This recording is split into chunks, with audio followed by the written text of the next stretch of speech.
तो वो गाना गा रहा गल्लां दिल दियां दिल विच रह गईयां शामा पै गईयां वो शामा पै।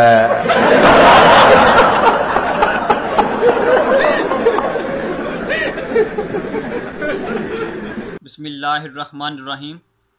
अल्लाह के नाम से शुरू जो बड़ा मेहरबान और नहायत रहम वाला है। अस्सलामुअलैकुम, मैं हूं मोहम्मद उस्मान अली भट्ट। आज का ये जो हमारा वीडियो का उन्वान है ये खुसूसी तौर पर मौलाना ताज जमील साहब के हवाले से है कि मौलाना ताज जमील साहब हैं वो गाना गा रहे हैं शामा पैयां। तो वीडियो स्टार्ट करने से पहले मेरी वीडियो देखने वाले तमाम दोस्त अब आपसे गुजारिश है, ख़ास तौर पर देवबंद मकातब फ़िक्र से जो कि इनको बहुत ज़्यादा पसंद करते हैं, और अगर इनकी कोई गलती भी हो तो उनकी गलती मानने के बजाय मेरी वीडियो नीचे मुझे गालियाँ और ये इस तरह के फजूल बातें करना शुरू कर देते हैं। ये जो गाना गा रहे थे शामा पैयां, ये असल में शफ़क़त मादरी ने गाया। तो जिस तरह ये मस्जिद में बैठकर और मिंबर रसूल पर बैठ कर जिस तरह की ये गुफ्तगू कर रहे हैं, जिस तरह के ये कह कर लगा रहे हैं और लगवा रहे हैं, इससे जो इमेज है वो कुछ और जा रहा है। और ये गाना गाने के साथ साथ जो अपनी आंखों से जो एक्सप्रेशन बना रहे हैं तो वो भी एक बहुत बड़ा जो है ना लम्हा फ़िक्रिया है उम्मत मुस्लिमा के लिए।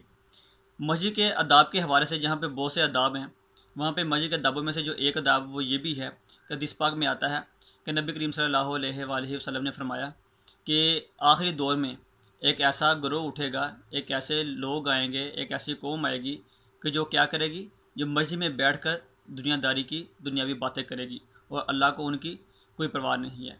और एक और हदीस में आता है कि मस्जिद में बैठकर दुनियादारी की बातें करना, दुनिया की बातें करना, ये नेकियों को ऐसे खा जाता है जैसा कि ये पानी आग को खा जाता है। तो ये हो गया हमारा पहला पॉइंट। और जो दूसरी बात है वो ये है कि मौलाना साहब इस वक्त मिंबर रसूल के ऊपर बैठे हुए हैं और ये किस तरह की हरकतें कर रहे हैं, ये मिंबर रसूल की भी तौहीन है। और यहाँ पर जो तीसरी बात है वो ये है कि मौलाना साहब मस्जिद में बैठे हुए हैं और आवाम को कह के लगवा रहे हैं, ख़ुद भी लगा रहे हैं। उन्होंने बात इस तरह की है कि इंडियन गाना गा कर आवाम को ये समझाने की कोशिश कर रहे हैं। अब देखिए, मस्जिद में बैठ कर कह कर लगाना, इसके बारे में सख्त वईद है कि ये कब्र में अंधेरे का बास बनता है। अब देखिए, ये मौलाना ताज जमील साहब को इस तरह के काम जेब देते हैं सही है कि जिस तरह के ये काम कर रहे हैं, जिस तरह के ये काम मौलाना ताज जमील साहब मिंबर रसूल पर बैठ के और मस्जिद में बैठ के ये कर रहे हैं, मुझे लगता है कि इनको अभी तक मस्जिद के अदाब से वाकफियत हुई नहीं। अभी तक किसी ने इनको बताया नहीं कि मस्जिद के अदाब क्या होते हैं। ये लोगों को इंटरटेनमेंट करने के लिए यहाँ पे बिठाए गए हैं या आए हुए हैं, या लोगों को मसला बताने के लिए आए हुए हैं।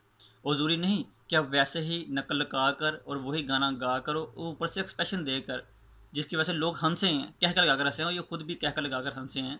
अगर यही मसला अल्लामा रज़ा साकब मुस्तफ़ा साहब बयान करते तो इसकी जो सूरत है वो बिल्कुल और होनी थी।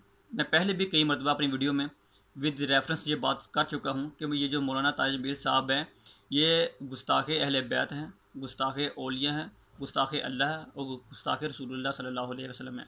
इनको पता ही नहीं है कि कब बात कब करनी है, इसका जो एक्सप्रेशन है वो कब देना है और कौन सी बात करनी है। कभी ये कहते हैं पागल था हुसैन, कभी कहते हैं कि नबी को इस बात का पता था, इस बात का नहीं था पता, नबी को ये भी बताना चाहिए था, नबी ने ये बात नहीं बताई। अब देखिए, इस तरह का जब ये फॉलोअर होगा तो फिर क्या होगा। और कुछ लोग ये कहते हैं ये बहुत बड़ा मुबल्लग है, ये बहुत मीठी मीठी तकरीर करता है, ये पार्लियामेंट में जाकर करता है तकरीरें, तो इसकी तकरीर कोई काम की नहीं है। अगर आप ये कहते हैं कि ये बहुत अच्छा स्कॉलर है, बहुत मीठा स्कॉलर है, तो इसके साथ साथ ये भी बात आपको बतानी पड़ेगी कि ये गुस्ताख स्कॉलर है, ये एक बेअदब ये स्कॉलर है। इसके बरक्स ये जो अल्लामा रज़ा साकब मुस्तफ़ा साहब हैं, आप उनको सुना करें, वो भी बहुत ज़्यादा मीठा बोलते हैं। वो असल में वो स्कॉलर हैं, असल स्कॉलर वो हैं, वो आलिम दीन हैं, वो मुबल्लग हैं। उनको पता है कि एक्सप्रेशन क्या होते हैं, कब देने हैं कब नहीं देने। उनको पता है गुफ्तगू का तरीका क्या है, गुफ्तगू का सलीका क्या है, हमने बात कब करनी है और एक्सप्रेशन कब देने हैं, और मस्जिद में बैठ कर क्या बात करनी है और मिंबर रसूल पर बैठ कर क्या बात करनी है। तो इसलिए मेरी वीडियो देखने तमाम दोस्त अहबाब से गुजारिश है कि आप अल्लामा रज़ा साकब मुस्तफ़ा साहब को सुनना शुरू करें और इसका बायकॉट करें। अगर आपको ये वीडियो पसंद आई है तो लाइक भी कीजिए और अपने दोस्तों के साथ इसे शेयर भी कीजिए।